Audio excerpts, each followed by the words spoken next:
مجموع الزوائد میں حضرت مولا علی شیر خدا رضی اللہ تعالیٰ عنہ کی حدیث مروی ہے، ایک بدو آ گیا حضور کی بارگاہ میں کچھ مانگنے کے لیے۔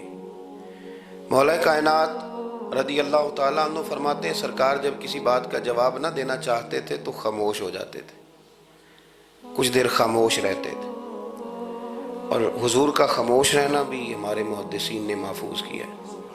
اقسام حدیث میں سے ایک حدیث ہے جسے حدیث تقریری کہا جاتا ہے، وہ حدیث ہے جس میں حضور خاموش رہے، کوئی کام کیا گیا تو سرکار خاموش رہے۔ حضرت مولا علی کہتے ہیں حضور نہ خاموش ہو گئے، لیکن چونکہ دیہاتی تھا، سادہ تھا، اس نے جب بار بار گفتگو چھیڑنا چاہی تو پھر حضور نے فرمایا چل پھر مانگ لے، کیا مانگتا ہے، مانگ لے پھر کیا مانگتا ہے، کر سوال۔ دیہاتی تھا، سادہ آدمی تھا۔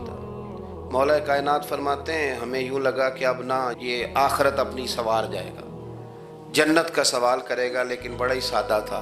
مانگنے پہ بھی آیا تو کیا مانگا، کہنے لگا یا رسول اللہ صلی اللہ علیہ وسلم میں نے سفر کرنا ہے، مجھے ایک اونٹنی عطا کر دیتے۔ حضرت سلطان باہو سے کسی نے کہا کہ بڑے لوگ مرید ہوتے ہیں، تو فرمانے لگے رب دا طالب کوئی نہیں ملیا، جو ملیا طالب زرد آؤ۔ تو بہت سارے لوگ ایسے آتے ہیں جو کامل شیخ کے پاس بھی آ کے کہتے ہیں دکان کوئی نہیں چلتی، یہ تو کسی سیٹ سے مشورہ کر لیتے، کاروبار چلانے کا آپ کو ڈھنگ بتا دیتا۔ یہ یہاں آ کے بھی آپ نے یہی سوال کیا، نہیں یہاں پہنچ کے بھی یہی سوال۔ تو نبی پاک صلی اللہ تعالیٰ علیہ وسلم سے کہنے لگا ایک اونٹ دے دیں آنے جانے کے لیے۔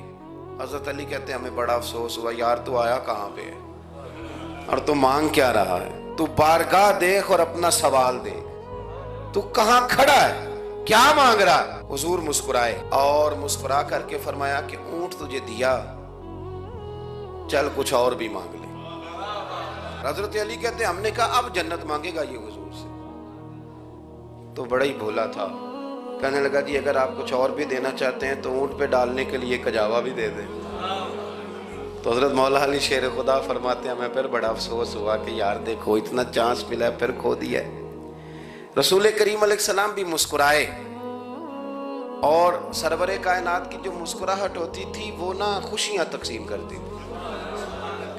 اعلیٰ حضرت رحمت اللہ علیہ فرماتے ہیں جس کی تسکین سے روتے ہوئے ہنس پڑے، جس کی تسکین سے روتے۔ اب یہاں سوال پیدا ہوتا تھا کہ پھر اس مسکراہٹ کے لیے تو انتظار کرنا پڑتا ہوگا کہ حضور مسکرائیں تو روتے ہوئے ہنسیں، تو اگلا شعر بھی ہے اور جواب بھی ہے۔ فرمانے لگے جس کی تسکین سے روتے ہوئے ہنس پڑیں، اس تبسم کی عادت پہ لاکھوں سلام۔